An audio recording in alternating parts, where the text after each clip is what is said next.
অসমৰ বহুতো অভিনেতা অভিনেত্ৰী শিল্পীসকলে মনৰ দুখত ছ'চিয়েল মিডিয়াত বহু কথা লিখিলে। আহকচোন কোনে কি লিখিলে আমি অকণমান শুনি লওঁ। জনপ্ৰিয় অভিনেতা ৰবি শৰ্মাই শ্বেয়াৰ কৰা এটি পষ্টত লিখিছে, এজন গুৰু, এজন দাদা আৰু এজন ভাল মানুহ হেৰুৱালো। বৰকৈ মনত পৰিছে ৰাজু দা। মনৰ দুখত কণ্ঠশিল্পী আচাৰ্য বৰপাত্ৰই শ্বেয়াৰ কৰি লিখিছে, সাংস্কৃতিক জগতৰ দুজনকৈ ব্যক্তিয়ে কালি আমাৰ মাজৰ পৰা বিদায় মাগিলে। জনপ্ৰিয় অভিনেতা জয়ন্ত দাস দা আৰু সংগীত শিল্পী সলমান মুছাহাৰী, তেওঁলোকৰ অৱদানসমূহ অসমীয়া সাংস্কৃতিক জগতখনত সদায় জিলিকি থাকিব। তেওঁলোকৰ বিদেহী আত্মাৰ চিৰশান্তি কামনা কৰিলোঁ। অভিনেতা নয়ন নীলিমে মনৰ দুখত ছ'চিয়েল মিডিয়াত কি লিখিলে আমি অকণমান শুনি লওঁ। নয়ন নীলিমে লিখিছে, অসমীয়া ছবি জগতৰ স্বনামধন্য অভিনেতা জয়ন্ত দাস ডাঙৰীয়াৰ মৃত্যুৰ খবৰে মোক অতি মৰ্মাহত কৰিছে।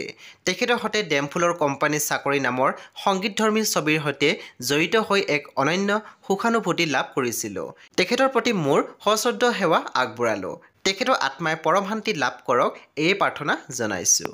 মনৰ দুখত অভিনেত্ৰী আইমী বৰুৱাই ছ'চিয়েল মিডিয়া মাধ্যমত লিখিলে বিভিন্ন কথা। আহকচোন অভিনেত্ৰীগৰাকী কি লিখিলে আমি অকণমান শুনি লওঁ।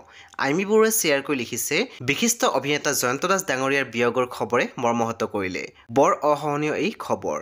এই খবৰে মহাশূন্যতা সৃষ্টি কৰিলে আমাৰ কৃষ্টি সংস্কৃতি ছবি জগতখনক। চিৰসেউজ অভিনেতাজনৰ পুণ্য আত্মা চিৰশান্তি কামনা কৰিলোঁ, ওম শান্তি। কণ্ঠশিল্পী মণ্টুমণি শইকীয়াই শ্বেয়াৰ কৰি লিখিছে, সৰুৰে পৰা বিভিন্ন চিনেমা চিৰিয়েলত দেখি অহা মৰমৰ অভিনেতাজনে আমাৰ মাজৰ পৰা চিৰদিনৰ কাৰণে বিদায় মাগিলে।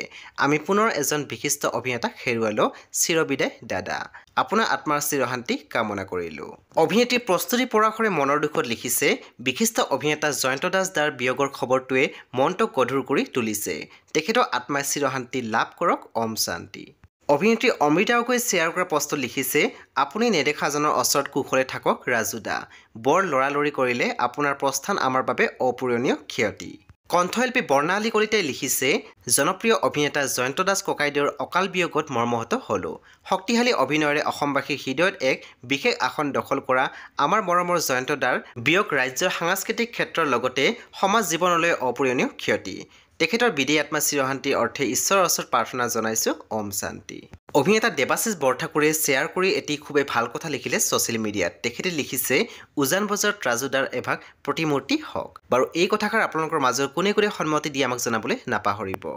কণ্ঠশিল্পী সীমান্ত শেখৰে লিখিছে, বলিষ্ঠ অভিনয়েৰে অসমীয়া চলচ্চিত্ৰ জগতত খ্যাতি অৰ্জন কৰা জনপ্ৰিয় অভিনেতা জয়ন্ত দাস ডাঙৰীয়াৰ অকাল বিয়োগত খুবেই মৰ্মাহত হৈছোঁ। তেখেতৰ বিয়োগ অসমীয়া সমাজৰ বাবে বৃহৎ ক্ষতি। দাস ডাঙৰীয়াৰ বিদেহী আত্মাই সৰগত শান্তিৰে বাস কৰক, তাৰে কামনাৰে শ্ৰদ্ধাৰ্ঘ্য নিবেদিছোঁ আৰু অগণন গুণমুগ্ধ তথা শোকসন্তপ্ত পৰিয়ালবৰ্গলৈ গভীৰ সমবেদনা জ্ঞাপন কৰিছোঁ। কণ্ঠশিল্পী দীপলিনা ডেকাই লিখিছে, বিদায় ছাৰ। বেহাৰবাৰী আউটপোষ্টৰ অভিনেত্ৰী মণি বৌ অৰ্থাৎ পাপৰি বৰাই লিখিছে, ৰাজু দা আপুনিও এৰি গ'লগৈ আমাক। মোক ৰেচিপি ৰান্ধিবলৈ আইডিয়া এতিয়া কোনে দিব। ষ্টুডিঅ'ত কথা বতৰা সেই ধেমালিবোৰ সদায় মনত পৰিব। আপুনি য'তেই আছে ভালে থাকক দাদা। আপোনাৰ আত্মাৰ চিৰশান্তি কামনা কৰিলোঁ।